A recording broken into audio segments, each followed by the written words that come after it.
Now let's talk about Jim Chalmers, the Treasurer, the man who learned about his politics from his hero Paul Keating, but sadly learned about economics from his old boss Wayne Swan.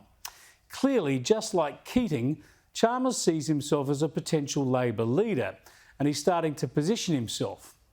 That's why he'd do an in-depth profile piece with the 9 media newspapers, like the one that appeared on the weekend, selling himself as the family man from the suburbs out to improve the nation.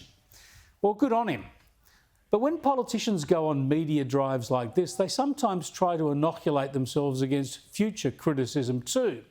And it seems the main theme of this piece was that Chalmers has given up the grog and cleaned up his act. Yet there's no detailed discussion of exactly what he'd been doing wrong in the first place, except for this knowing hint from the reporter, Deborah Snow. Snow writes that she remarked in the interview that there was talk of him cutting a bit loose socially, her words, around Parliament House. Because I was drinking too much, he answers bluntly. This was Chalmers. She asks, was this another reason for giving up? Not really, Chalmers says. I knew that if I wanted to do a big, serious job, I couldn't keep drinking 6 or 7 nights a week, basically. Wow.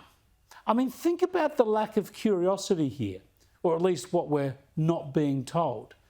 Think about the febrile media investigations and allegations levelled against coalition MPs over their behaviour in Canberra and around Parliament House.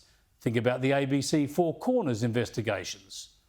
But here, when it comes to a senior Labor man with eyes on the leadership, we get a throwaway line about cutting a bit loose socially around Parliament House.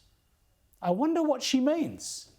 I wonder why she chose to share no more information.